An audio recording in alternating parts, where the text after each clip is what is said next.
The first part of the digestive system is food pipe. It is also known as esophagus. It starts from the neck region and runs up to chest area. The food, after chewing, it moves through this food pipe, and ultimately it reaches the stomach part.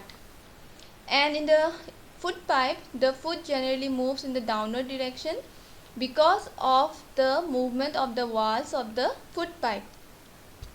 Next part is the stomach. It is the widest part of the alimentary canal, and it looks like it is a bag-like structure, and it looks like flat U shape.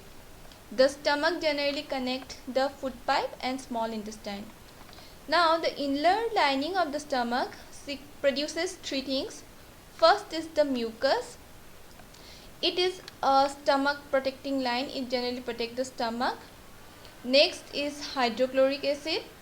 The hydrochloric acid generally kills the bacteria that is present inside the stomach, and it helps the digestive juice to act on the food. The third thing that is secreted is digestive juices. These digestive juices generally help in the digestion process, and these digestive juices break down the protein part of the food into simple substances. The next part is the small intestine. It is highly coiled, you can see, and the length of small intestine is almost 7.5 meter. And two more glands, liver and pancreas, they release digestive juices into the small intestine, and the inner lining of the small intestine also secrete digestive juices.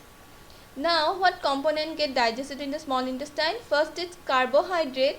It get digested into glucose. Fats get digested into fatty acids and glycerol, and proteins get digested into amino acid.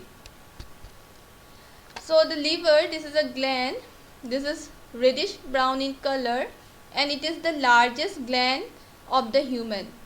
This secrete generally digestive juice called bile juices, and this bile juice is generally stored in the gallbladder, and the bile juice makes it possible to digest fat. The bile juice generally digests the fats.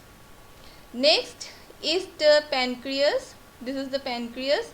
It is cream color gland present in the human body, and this pancreas secrete pancreatic juices, and it digests fats, carbohydrate and proteins. So how after digestion, how the small intestine absorbs the food? Absorption, it is the process by which digested food enters the blood vessels of the small intestine. Now the inner wall of the small intestine contains some finger-like projections. These are known as villi. The villi consist of so many blood vessels. These blood vessels generally absorbs the blood. This shape of the villi help to increase the surface area for absorption of food, and when the food get absorbed by these blood vessels, this blood vessel carry this food to different parts. So the digested food is absorbed by the villi, and it passes through the circulatory system, that means the blood, and reaches different parts of the body. And in the different parts, this absorbed food provide energy for growth and development. And this process of digestion is known as assimilation. So we can define assimilation as the process by which the organisms of the body utilize the digested food and form complex substances which the body needs, such as proteins, are called assimilation. Next part of the digestive tract is large intestine. This is the large intestine. Any food that are left undigested pass through this large intestine. It is white tube-like structure, and it is about 1.5 meter long. Now what is the main function of large intestine? It generally absorbs water and salt from undigested food. Now whatever will remain will be the waste or the undigested food.